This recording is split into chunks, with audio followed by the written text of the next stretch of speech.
Disproving Genesis, Adam and Eve, and the Fall. How we classify animals is something that most theists don't understand, especially if they ignore evolution. For example, Ray Comfort, when he talks about cat kind, humankind, dog kind, well, I think he said canine kind, which doesn't make any sense.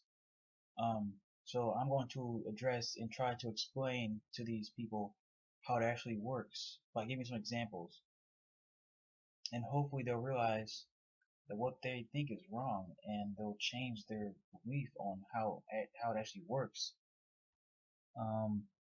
Basically, I'll just describe a couple of things: humans, like modern humans, Neanderthals, and a chimpanzee, the common chimpanzee.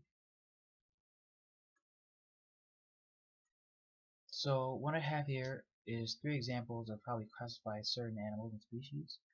I have the modern human, which is Homo sapien. I have the Neanderthals, which is Homo neanderthalensis, and I'm not sure if I said that right. And I have the common chimpanzee, which is, again, I'm not sure if I said that right. It is Pan troglodytes, I think. What people don't know is that humans are actually a genus, not a species. Homo sapien actually means wise man, where homo does not mean homosexual, like the right wing tries to say. It actually means man. So Homo sapien means wise man, and that's where it comes from.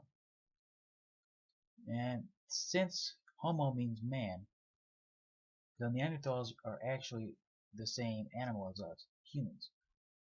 The common chimpanzee, however, is of a different genus, Pan. So they're not the same animal as us. People like Great Comfort will say canine kind, cat kind, human kind. Well, smarty, the Neanderthals will be humankind, which basically proves evolution because there are multiple species. Great Comfort wants a change of kinds, but that doesn't make any sense because what evolution is change over time. From this, a bunch of microevolutions add up to a macroevolution, which is basically speciation events.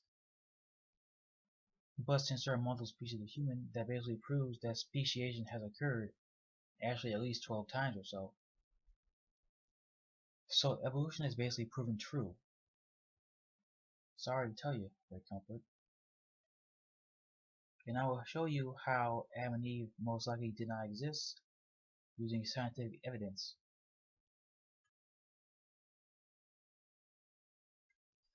What I have here are 2 examples of what our ancestors could have looked like. These are reconstructions of Australopithecus afarensis, which is 3.7 to 3 million years old, and Homo erectus, which is 1.8 to 30,000 years ago. Now, the first human fossils existed about 2.4. Well, the first humans existed about 2.4 million years ago. So if Adam and Eve actually existed, they would have had to live 2.4 million years ago. Here's the problem. Well, science shows that language most likely did not arise until about 60,000 years ago, because it was then and only then did we have the current vocal tract and the mental ability to understand and comprehend language and to use language. So in Genesis 2 and 3, when God and the serpent are talking to Adam and Eve, it just wouldn't be possible for them to understand and to talk back. After the fall, apparently the fall actually happened. Apparently Adam is all scared and hides in the bush and stuff. And I was naked. I didn't want you to see me naked. No, that wouldn't have actually happened. I'm pretty sure they wouldn't have cared. But evidence does show that clothing did actually arise. Actually about 2 million years ago. Actually, with Homo erectus actually wearing clothes, perhaps. And then more recently in history, we have our clothes become more advanced. So perhaps maybe it's possible. No. Now, right from wrong. If the Bible specifically says, right there, in Genesis 2 and 3 that eating from the tree of knowledge is what gave them the knowledge of good and evil. Obviously, that's what the tree is named for. So, how could they have knowledge of what right and wrong is before eating of the tree? It just doesn't make sense. It's impossible. Everything to them would have been neutral. No matter what they did, it would have been neutral. It would have been, nothing would be wrong to them. Nothing would be right to them. It's just neutral. So, how can you be tricked by the serpent?